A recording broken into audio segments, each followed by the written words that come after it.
ଆଜିର କାଳାଂଶ को समस्त शिशु भाई भौणी मानक स्वागत और अभिनंदन। आज आम एशिया महादेशर जलवायु, प्राकृतिक उद्भिद, वन्यजंतु, प्रधान देश, सहर एवं एशियावासी जीवन यापन प्रणाली विषय रे जानिबा। पिलामाने एशिया महादेशर जलवायु यार विशाल आकार, विस्तृति एवं यार भूप्रकृति द्वारा प्रभावित होइछि। एही महादेशर दक्षिणांश विश्वरेखा एवं कर्कट क्रांति निकटरे थिबारु ग्रीष्म ऋतु रे एही अंचल रे अत्यधिक गरम होइथाय। आमे जानिछे आम भारत मध्य अधिक ग्रीष्म दिन में गरम होइथाय। तार कारण हेउछि यह विश्वरेखा निकटवर्ती अंचल रे अवस्थित होइछि। ग्रीष्म ऋतु रे अधिकांश भाग मौसुम वायु प्रवाह जोगु वृष्टिपात होइथाय।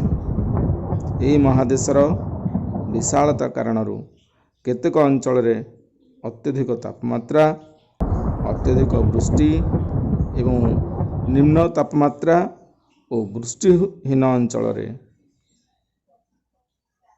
मरुभूमि देखा जाए।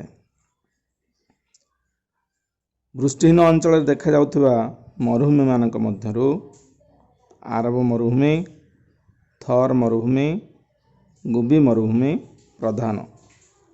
एथिमध्यरु थर मरुभूमि आम देश रे राजस्थान राज्य रे अवस्थित। आम देशर माओसेनीराम ठारे अत्यधिक वृष्टिपात होता है, एक आम जाचे। शीत दिने यह महादेशर आभ्यंतरीण अंचल रे भीषण शीत होता है। एमती केतेक स्थान अच्छी जो स्थान की तापमात्रा 0 डिग्री तल को खसी जाए। उत्तर मेरु निकटवर्ती अंचल रे मध्य भीषण ठंडा होता है। यार भूमि सर्वदा बरफ आवृत हो रही है। ये अंचल को तुंद्रा अंचल कह जाए। आ जानिछ पिला माने एठारे लोक माने केते कष्ट रे रहउथिबे। से माने बरफर घर करी तार भीतर रहंती। से बरफर घर को इग्लू कहंती। आ खरा दिने किछि मात्रा रे बरफ तरलुथिबा कारणरू से तंबूर घर करी रहंती।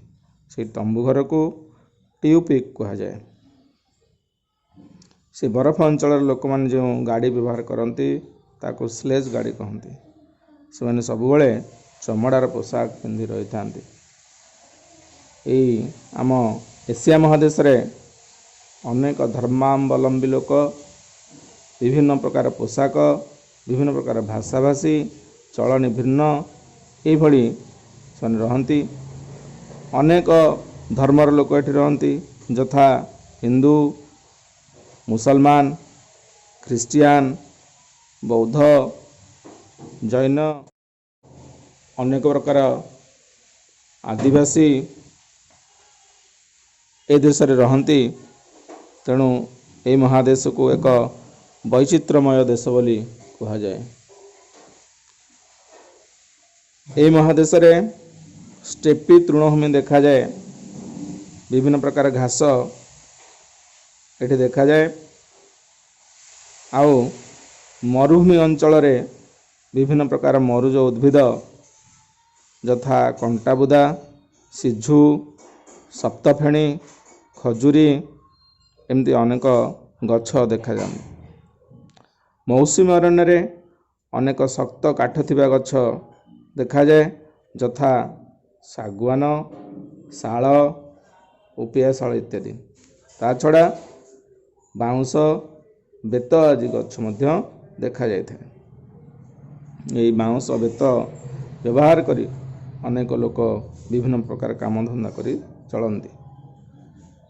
यही महादेशर पहाड़िया अंचल रे याक, मरुभूमि अंचल रे ओट, गध एवं मौसुमी अरण्य रे हाथी, गंडा, बाघ, चिता, मांकड़, कुंभीर, भालू, सिंह, विभिन्न प्रकार साप, पांडा आदि तृणभोजी ଏବଂ ମାଂସାହାରୀ ପଶୁ ଦେଖାଯାଇଥାନ୍ତି।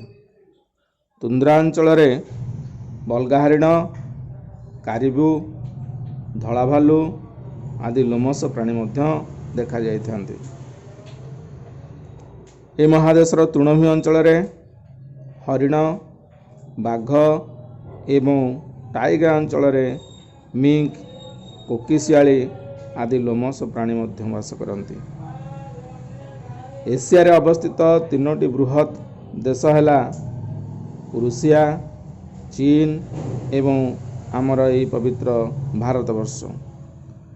ରୁଷିଆ ଏପରି ଏକ ବିଚିତ୍ର ଦେଶ ଯାହାକି ଦୁଇଟି ମହାଦେଶରେ ଅବସ୍ଥିତ, ଏସିଆ ମହାଦେଶରେ ଏବଂ ୟୁରୋପ ମହାଦେଶରେ ମଧ୍ୟ ଏହା ଅବସ୍ଥିତ। ଆଉ ଆମ ଦେଶ ଭାରତକୁ ଆମେ ଯଦି ମାନଚିତ୍ରରେ ଦେଖିବା, ତାର ସ୍ଥଳଭାଗକୁ ଅନେକ ଗୁଡ଼ିଏ ଦେଶ ଲାଗି ରହିଛନ୍ତି। ସେଗୁଡ଼ିକ ହେଲେ ପାକିସ୍ତାନ, ଚୀନ, ନେପାଳ, ଭୁଟାନ, ଆଫଗାନିସ୍ତାନ, ବାଂଲାଦେଶ, ମିଆଁମାର ଇତ୍ୟାଦି। ଜଳ ଭାଗରେ ମଧ୍ୟ ଇଣ୍ଡୋନେସିଆ ଏବଂ ଶ୍ରୀଲଙ୍କା ଆମ ଦେଶର ଦୁଇଟି ପଡ଼ୋଶୀ ଦେଶ ମଧ୍ୟ ଅଛନ୍ତି।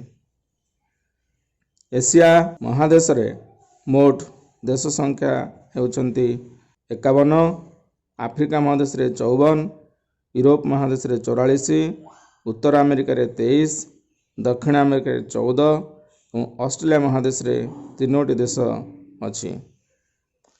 ଏସିଆର ମୁଖ୍ୟ ସହର ଗୁଡ଼ିକ ହେଲା Tokyo, Beijing, Singapore, Delhi, Baghdad, Islamabad, Bangkok, Seoul, Kabul, Tashkent, Tehran, Tel Aviv, Colombo, Beirut, Dhaka ଏବଂ ୟାଙ୍ଗୁନ।